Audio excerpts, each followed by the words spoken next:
Bom dia, olá a todos. Estamos iniciando aqui mais um Bioquímica e Saúde, hoje com o primeiro episódio específico sobre uma determinada biomolécula e, como prometido, nesse segundo episódio, nós discutiremos um pouco sobre os triglicerídeos, popularmente chamados de gorduras ou óleos, né, dependendo ali da sua origem animal ou vegetal, e principalmente do seu estado físico, mais sólido ou mais líquido. Né? Antes de falar diretamente dos triglicerídeos ou gorduras, é bom sistematizar ali dentro das principais categorias de polímeros ou macromoléculas ou biomoléculas gigantes. Tá? As gorduras fazem parte de um grupo de biomoléculas essenciais chamadas de lipídios, né? Que de uma maneira bem mais simples podem ser conceituadas como, no caso os lipídios, né, podem ser conceituados como biomoléculas orgânicas grandes, porém de baixo peso molecular, apresentando uma diversidade funcional não tão ampla quanto as proteínas, mas apresentando ali, né, uns 5 a 6 tipos mais destacáveis de papéis funcionais, seja com função energética, função estrutural, função regulatória, função de auxiliar outras moléculas que tenham afinidade com os lipídios circularem no nosso corpo, tá? Seja uma função de síntese também, né? Já que alguns lipídios são unidades monoméricas para polímeros maiores que eles, e podemos dividir, né, os lipídios ali em algumas classes, como, por exemplo, os cerídeos, os fosfatídeos, cerebrosídeos, os lipídios hormonais, que são ali os corticosteroides, lipídios de função álcool, como o colesterol e o ergosterol, o primeiro presente em nós animais, o segundo nas plantas, e também a classe de lipídios com função mais, principalmente, de reserva energética, que aí são os chamados triglicerídeos, ou popularmente gorduras, que são as moléculas alvo de nossa discussão hoje. Tá? Então, a partir de agora, vamos dar ênfase a esse grupo específico de lipídios, que são as gorduras.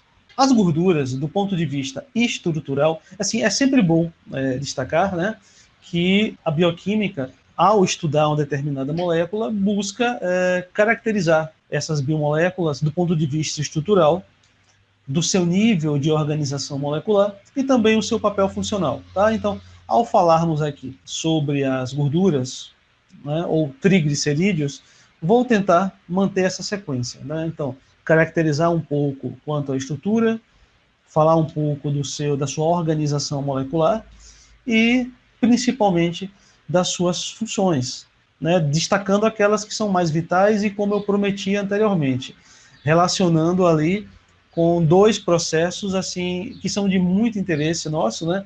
Que é o processo de emagrecimento e, principalmente, no que diz respeito à prevenção de patologias cardiovasculares e encefálicas, né? Ali como o derrame, a isquemia, o infarto, que são assim, que estão entre as principais causas de mortalidade, né, do nosso mundo contemporâneo, né, e lideram ali entre as complicações ou comorbidades crônico-degenerativas que têm uma alta incidência e que está muito ligado assim ao nosso estilo de vida.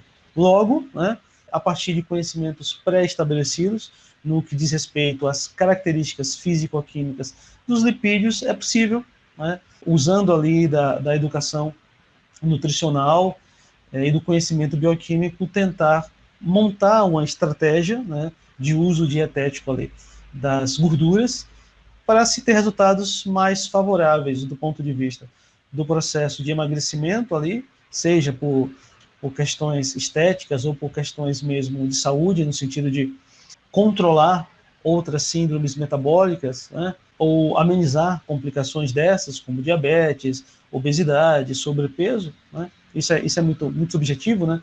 Se apenas uma questão estética ou apenas uma questão de saúde, sendo que ambas estão associadas ao conceito de saúde. E também montar uma estratégia ali, né, no seu uso diário dessas gorduras para prevenir essas complicações cardiovasculares que eu mencionei. Tá? Então vamos seguir a ordem aqui, né?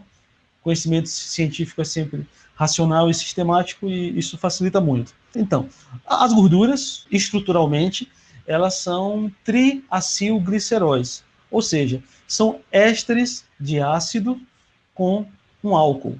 Esse ácido é o chamado ácido graxo e o álcool é o glicerol.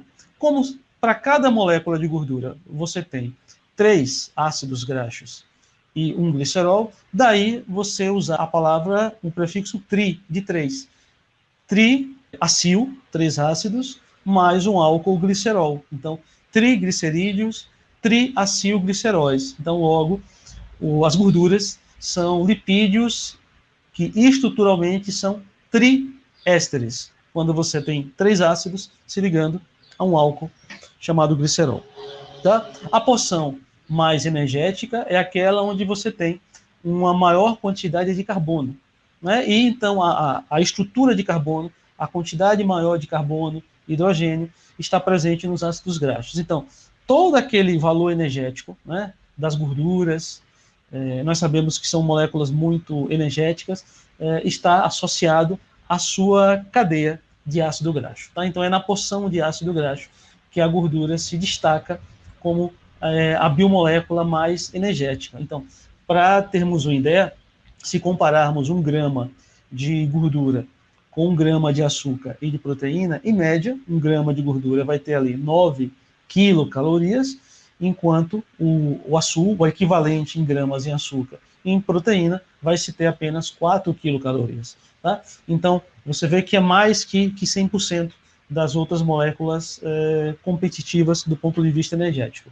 Tá? Não é a nossa principal. As gorduras, não, apesar de serem mais energéticas, não é a principal molécula energética, que nós sabemos que é o açúcar. Né? Mas isso pela facilidade bioquímica de se extrair de maneira mais rápida e mais simples energia da glicose.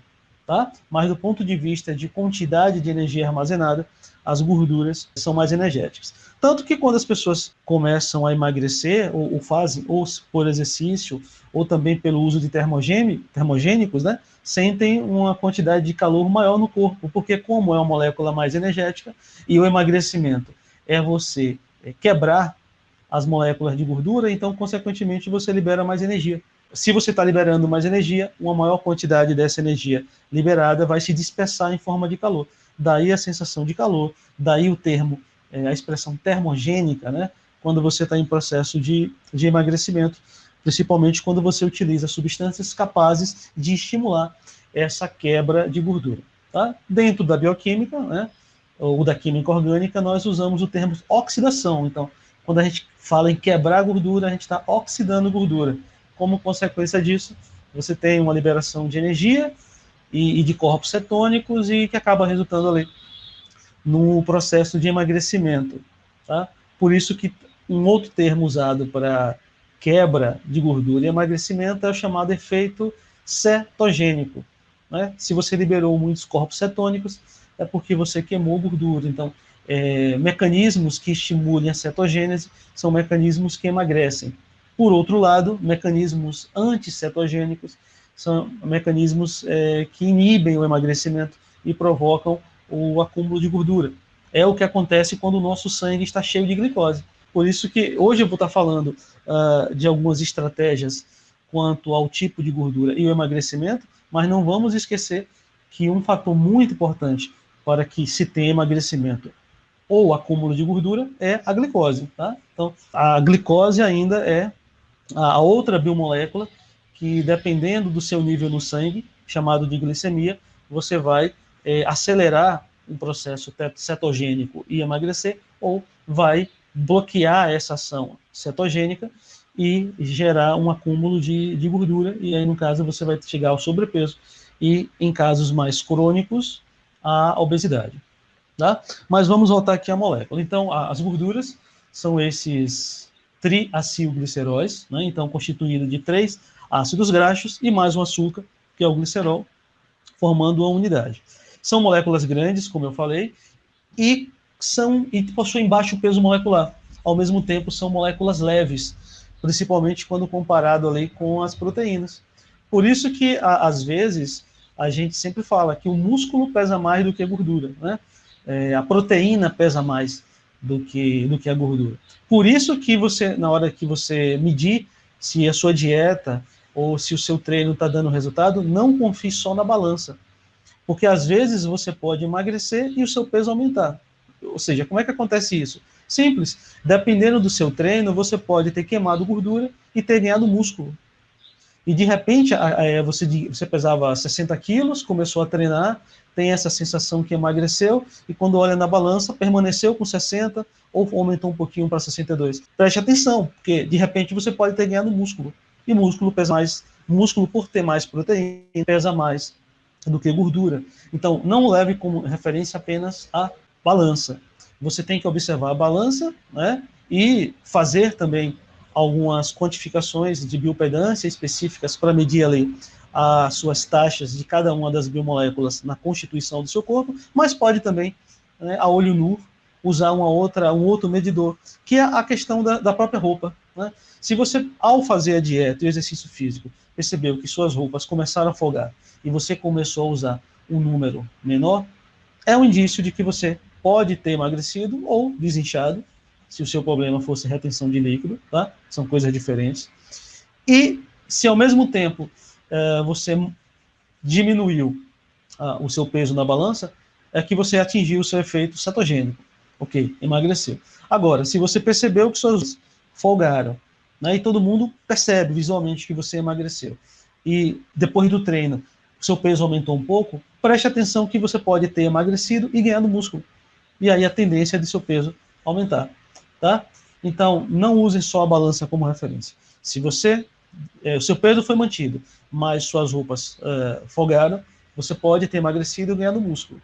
Tá? Agora, se não houve ali uma alteração no seu peso, nem uma alteração nas suas medidas de roupa, então certamente você não emagreceu. Então, tem que ficar atento a essas coisas. Né? Por isso que eu sempre ressalto que lipídios, de modo geral, são moléculas mais leves.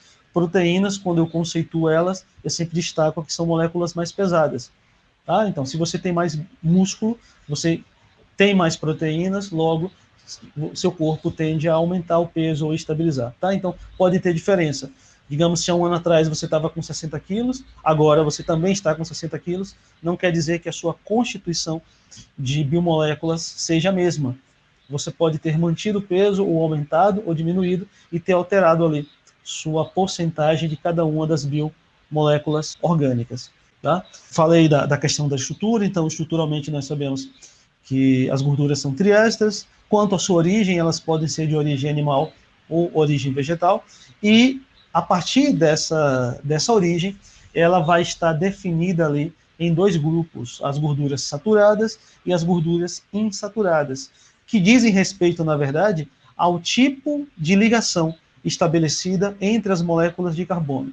Né? Nós, seres vivos, somos ricos em matéria orgânica, e matéria orgânica são estruturas que possuem carbono em grande quantidade como elemento principal, e esse carbono ali se ligando a hidrogênio, a oxigênio, a nitrogênio, tá? E formando ali as biomoléculas chamadas orgânicas. Então, na porção da molécula de gordura, onde você tem uma quantidade maior de carbono, que é dentro dos ácidos graxos, na sua parte ácida, o tipo de ligação que esses átomos de carbono estabelecem entre si vai definir a qual desses 2 grupos, saturados ou insaturados, a gordura faz parte. Gorduras saturadas são aquelas que geralmente você tem ligações simples, uma única ligação ali entre as moléculas, entre os átomos de carbono, que são gorduras mais sólidas e de origem animal.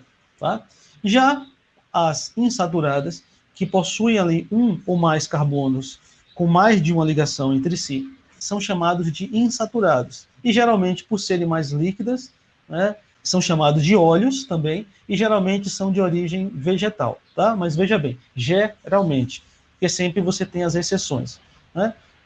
A gordura mais saturada que existe é o óleo de coco, e ao mesmo tempo ela é de origem vegetal, né? Assim como você pode ter gorduras ali animais, como dos peixes, por exemplo, e terem um alto nível de insaturação, e serem de origem animal, né? Então, é bom ficar atento a essas coisas. O que eu chamo a atenção agora, quanto à sua função, as gorduras vão se destacar, principalmente por serem reservas energéticas, tá? Então, é por isso que elas também estão associadas ao processo de emagrecimento.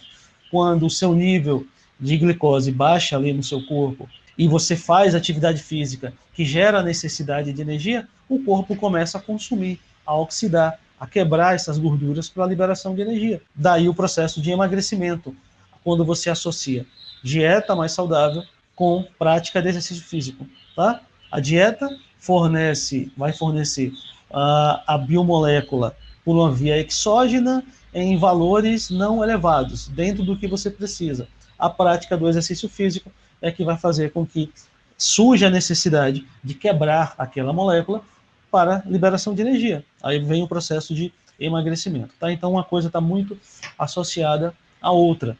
Daí o estilo de vida ser a principal via exógena, externa, de regulação dos níveis dessas biomoléculas, tá? Então, a função de reserva energética é a principal função, dos lipídios de função gordura, do tipo gordura. Temos uma função de isolante térmico, né? Então, regiões do nosso corpo ricos em tecido adiposo, que é o tipo de tecido que armazena a gordura, tem essa função também de isolamento térmico, né?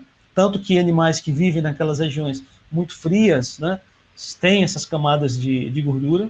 Também uma função estrutural dos lipídios, porque existem moléculas no nosso corpo que não têm tanta afinidade com água, mas têm afinidade com gordura. Então, são as moléculas lipossolúveis. Aí você tem proteínas lipossolúveis, você tem vitaminas lipossolúveis, tá?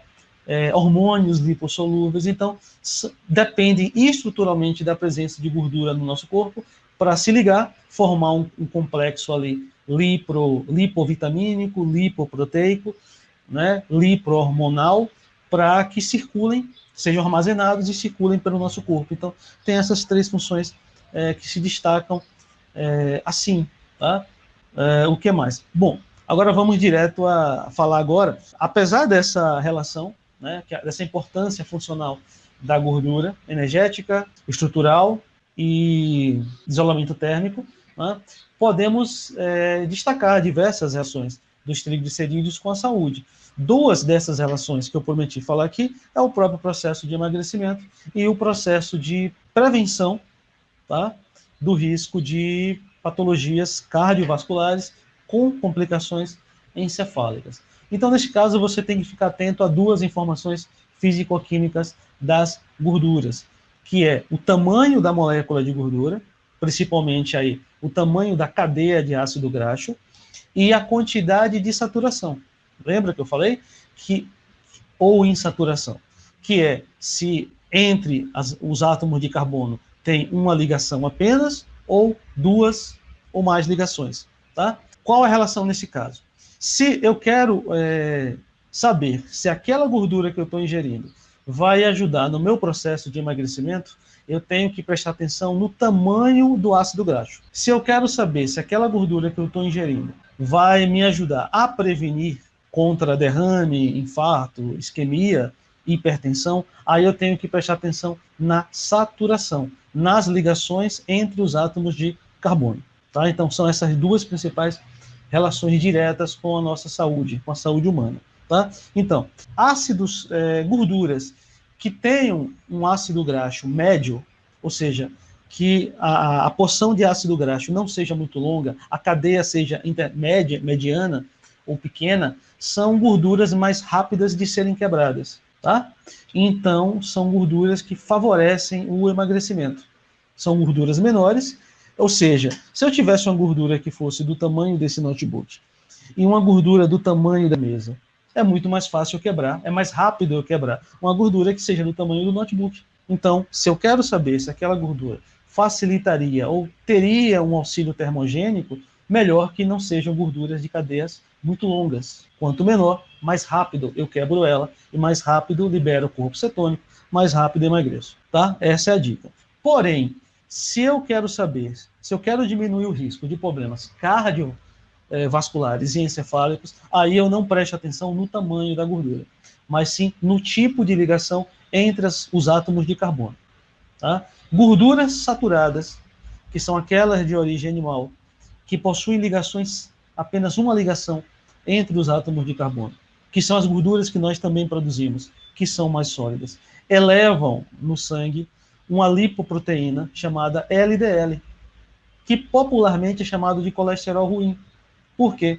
Porque acaba depositando o colesterol de maneira simples, tá? Para não ter que falar aqui de radicais livres e outras estruturas que acabam aumentando a predisposição à chamada placa de ateroma. Vamos focar apenas aqui no colesterol, tá? Então, a gordura saturada, que é a gordura de origem animal, então, ela eleva esse nível de LDL no sangue, que é a lipoproteína chamada de colesterol ruim, porque o colesterol começa a se depositar nas paredes dos vasos e formar uma estrutura, uma placa, né, chamada placa de ateroma, que aí pode levar à hipertensão, a presença dessa placa, pode levar à interrupção do fluxo sanguíneo, gerando aí um acidente vascular isquêmico, né, chamado de isquemia.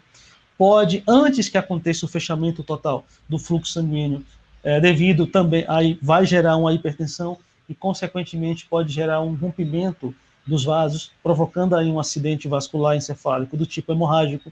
Ou se tudo isso aí, a deposição dessa placa de colesterol acontecer muito próximo ao coração, pode gerar infarto. Tá? Então, se você quer diminuir o risco de ter essas complicações cardiovasculares encefálicas, aí você não pode exagerar muito na gordura saturada.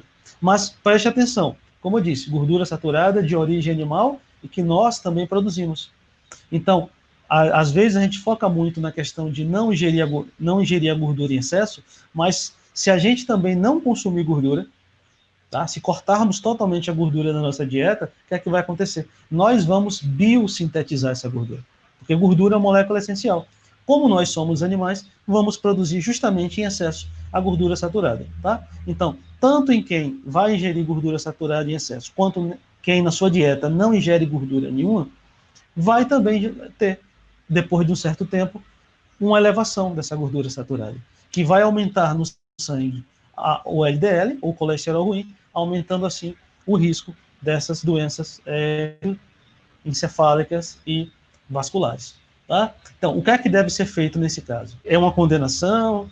Né? Já é uma sentença de morte? Não.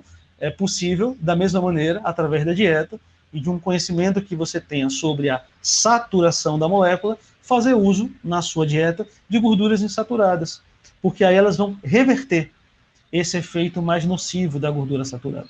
Então, as gorduras insaturadas, aquelas geralmente de origem vegetal e também presente nos peixes, elas são, por terem ligações duplas entre ali as moléculas, os átomos de carbono, são capazes de fazer o contrário, baixar o nível de LDL, que é o colesterol ruim, desentupir ali, entre aspas, os vasos, né? Retirando assim a placa de ateroma e equilibrando ali, né, entre uns dos mecanismos que regulam a pressão arterial e, consequentemente, diminuindo ali o risco de derrame, infarto, isquemia, hipertensão arterial sistêmica, né, mais crônica quando relacionado com a questão do vascular, né, porque a hipertensão arterial já é um estado clínico um pouco mais complexo, que envolve ali desde alterações a nível cardíaco, ou que afetem ali a frequência ou a força de contração e o débito cardíaco, mas há também alterações a nível vasculares, que mexem com a resistência das artérias,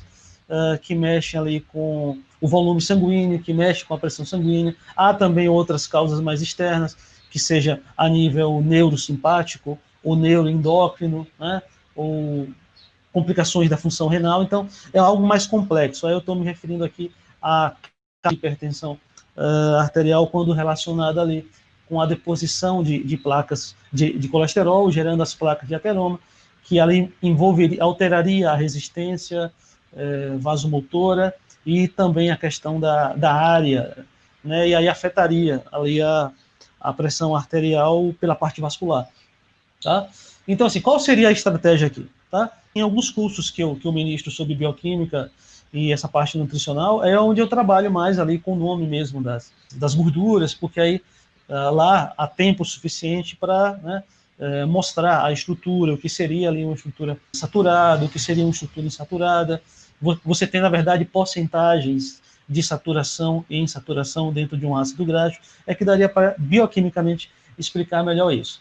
Então, de uma maneira mais direta, qual seria a dica? Você, na sua dieta, tentar conciliar ácidos graxos de cadeia mais leve, com o objetivo mais ali de obter a cetogênese, ou emagrecimento, e ao mesmo tempo associar com gorduras mais insaturadas, com o objetivo aí de proteger o seu sistema cardiovascular e evitar complicações encefálicas, tá? Lembre que na biologia nenhuma molécula sozinha é a grande poderosa ou a grande vilã, tá? Dietas que você vai focar demais em uma gordura porque emagrece não é tão benéfica assim, porque essa mesma gordura que emagrece pode entupir lá os seus vasos com colesterol. Da mesma forma que uma gordura que te proteja lá contra o entupimento dos seus vasos por colesterol, pode ser aquela de ser difícil oxidada, e aí, consequentemente, te engordar.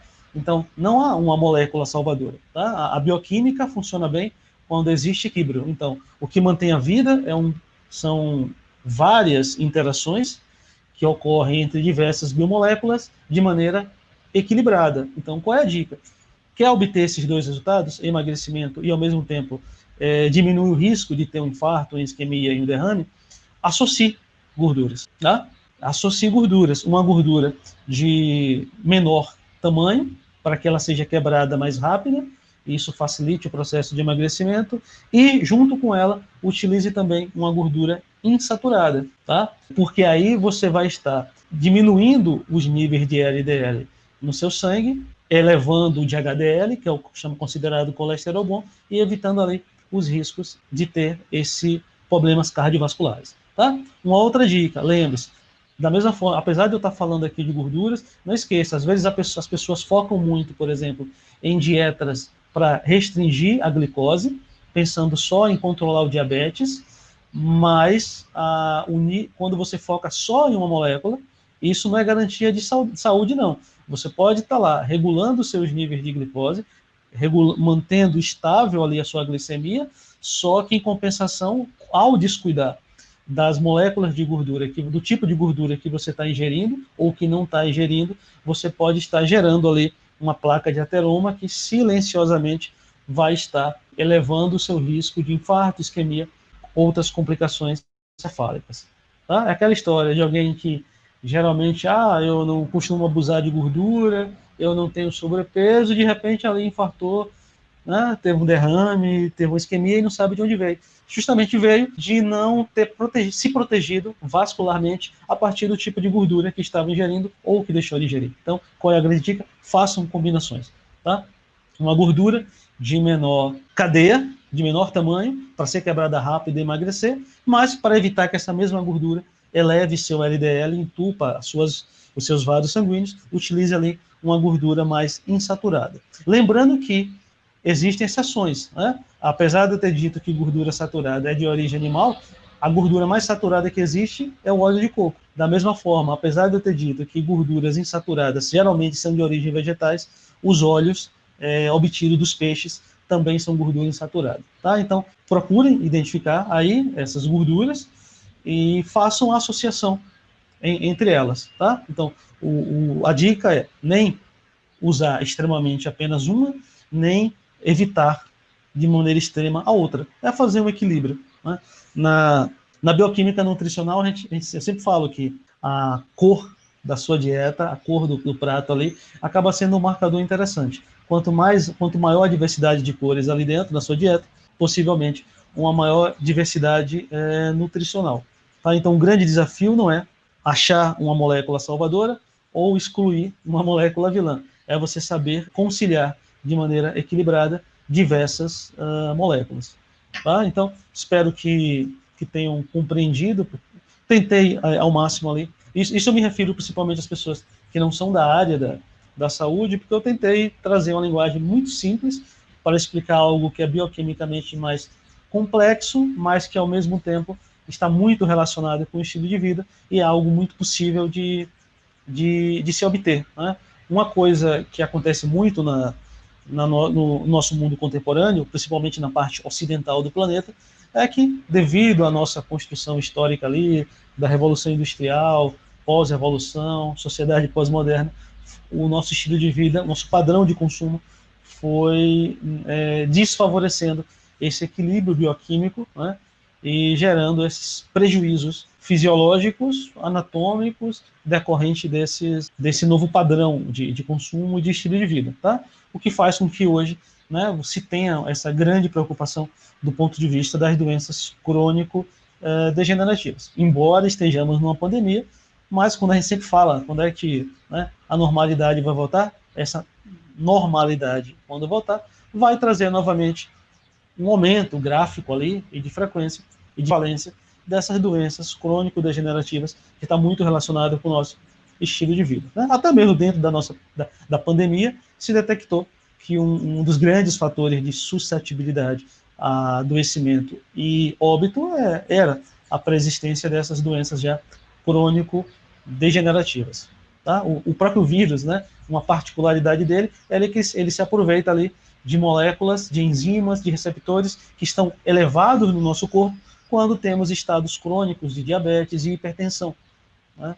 E o mesmo vírus, ele não mata diretamente, mas é o nosso corpo que responde de maneira exagerada e gera essas complicações, fazendo isso muito mais quando você já tem também essas complicações cardiovasculares, tá? Então, de certa forma, é um tema que está sempre atemporal e de extrema importância, tá? Fique atentos com bioquímica e saúde, onde eu trarei um outro grupo de biomoléculas, tá? Então, em breve, ali eu ainda não defini qual vai ser o próximo tema, mas em breve publicarei aqui algum teaser explicando ali se seriam as proteínas ou os carboidratos, tá? Então, espero que tenham gostado da rápida explicação, tá? E, caso, sintam-se à vontade para dar o like ou dislike, e ficaria feliz se vocês permanecerem aqui assistindo os vídeos do canal, e fique à vontade para seguir e assinar as notificações, tá? Então, qualquer dúvida podem deixar nos comentários, que assim que possível eu posso tentar esclarecer, tá? Até mais, Feliz Natal para todos vocês.